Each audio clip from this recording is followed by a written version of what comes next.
Since it was the place that I started out in college forensics, I wanted to continue Guy P. Yates's legacy because I was one of Guy's students. And I was like, I think it would be really cool to come to WT and continue coaching. When you teach, you learn as much from students as the students learn from you. It's so exciting to see a student get a concept. Connie has had probably one of the biggest impacts on my life. She is the reason I'm a teacher. Whenever I started my coaching job at Bushland, I mirrored a lot of my coaching style and rules off of what I learned from her, having her as my speech coach, and I still model a lot of what I do after her and from the things that she's taught me. Traveling with Connie was probably the best thing. Growing up, we didn't have tons of money. We were comfortable, and Connie lets students see things from different perspectives and experience life. The speech team was always a volatile place. People would come and people would go. I would have some students that would go for 4 years. And as kids often do, it was great to find a place to belong, especially for freshmen, because we gave them an instant family. We gave them a place to belong.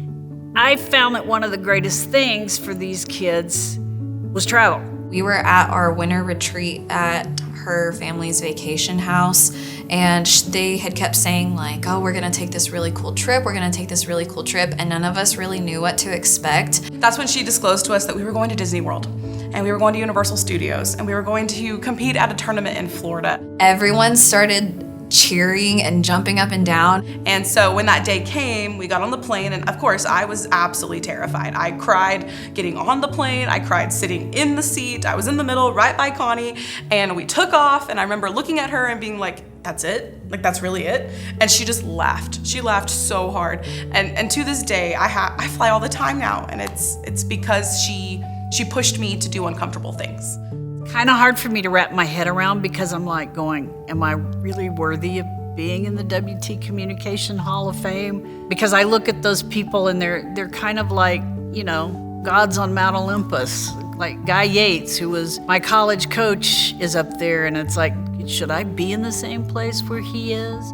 Connie has touched the lives of so many people, and if I know the amount of influence and impact that she's had on my life, think of all of the other kids who have gone through the halls here at WT. She has a good amount of students in this entire area that I work along with that are now in education. Whenever I meet them and they're like, oh, I went to WT, and I was like, oh, me too. And they were like, yeah, I was a Connie kid. And I was like, oh my gosh, me too.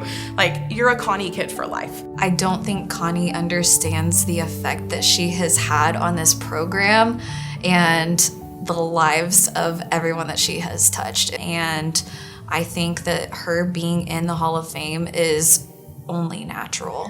When something is insane at my own personal job as a high school teacher, she's the first person I call on the way home from work. Connie has impacted me so much that she was in my wedding. She was one of the very first person I told when I was pregnant with both of my daughters. She's my go-to. You are such an incredible person, and you have changed me beyond compare. I wouldn't say change me, actually. I would say you've just made me into a better human, a better person, kinder, more outspoken, much sassier. You taught me lessons that you don't learn in a textbook. I told myself I wasn't gonna cry. You've taught me how to be exactly who I need to be.